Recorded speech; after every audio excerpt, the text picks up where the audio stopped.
Welcome back to Press Review. Let's start by taking a look at today's front pages in the Middle East. From Beirut, the Daily Star reports that Parliament Speaker Nabih Berri insisted there is no distinction between urgent and non-urgent issues, in a clear message to lawmakers who argue that Parliament should only handle urgent matters until a new president for Lebanon is elected.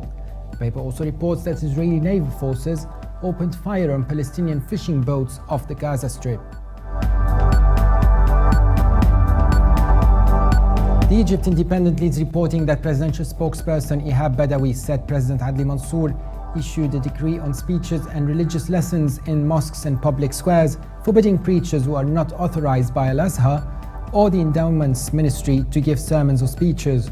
The paper also reports that the Mansoura Criminal Court has ordered the release of Essam Farouk Atiyah, a tuk-tuk driver who allegedly raped a girl child, on a 500 Egyptian pound bail after a month in detention pending trial. The Jerusalem Post reports that Washington has pushed back against sharp Israeli censure of its decision to work with the new Palestinian government, hinting Jerusalem should curb its criticism since Israel too is dealing with the Palestinian on practical day-to-day matters. The paper also reports that Pope Francis may be wading into his most entrenched and troubled arena yet when he hosts Israeli President Shimon Peres and Palestinian Authority President Mahmoud Abbas on Sunday at the Vatican in what papal officials are calling a joint prayer for peace. From Saudi Arabia, the Arab News reports that Acting Health Minister Adel Faqih has told the Shura Council that there has been an 80% decrease in the number of MERS virus cases during the past 6 weeks due to the preventive measures. The paper also reports that Boko Haram militants dressed as soldiers slaughtered at least 200 civilians in 3 villages in Nigeria, and the military failed to intervene even though it was warned that an attack was imminent. UAE's Gulf News reports that President Barack Obama and British Prime Minister David Cameron laid down new markers for Russia yesterday, giving Moscow a month to meet conditions on Ukraine or face further sanctions that will hit key sectors of Russia's economy. The paper also reports that Saudi Arabia will test camels in the kingdom for Middle East respiratory syndrome, a day after a Saudi study reinforced a long-suspected link between the animals and human cases of the deadly virus.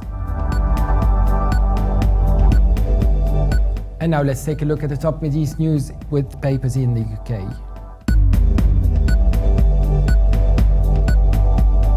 The Guardian leads its Middle East news reporting that Egypt has criminalized sexual harassment for the first time, in a move that campaigners say is just the first step towards ending an endemic problem. The paper says Egypt's outgoing president Adli Mansour issued a decree that categorized sexual harassment as a crime punishable by a minimum 6 months jail term and a fine worth 3,000 Egyptian pounds, with increased penalties for employers and repeat offenders. The Telegraph reports that Saudi Arabia will test camels in the kingdom for Middle East respiratory syndrome. The paper says there have been 691 confirmed cases of MERS virus, including 284 deaths in Saudi Arabia since it was identified 2 years ago, and many scientists have said for months that camels are the most likely source of transmission from animals to humans. And now let's take a look at the top Middle East news in international papers. Germany's Deutsche Welle reports that since the Muslim Brotherhood was ousted from power in Cairo, the conservative Gulf states have transferred billions of dollars to buoy up the country's economy in the hope of maintaining stability at home. The paper says $12 billion have already been approved, and a top-up of another $2 billion was added in May, but it looks as if not even this huge sum will be enough to kickstart the faltering Egyptian economy.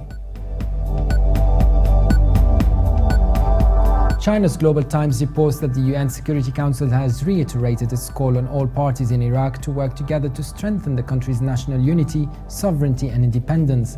The 15-nation UN Council in a statement urged Iraq's leaders to engage as quickly as possible to form a government that represents the will and sovereignty of the Iraqi people. And finally, the international New York Times reports that an unusual survey of Iranian public opinion indicates that 40% of Iranians would be willing to give up any ability to produce nuclear weapons in the future in return for the full removal of sanctions. The paper says nearly 40% of those asked agreed that Iran should recognize Israel if Israel reached a peace accord with the Palestinians and withdrew from the contested territories. That was it for today. For more updates, please visit levant.tv. Thanks for watching Press Review. Be sure to join us again on Monday, and bye for now.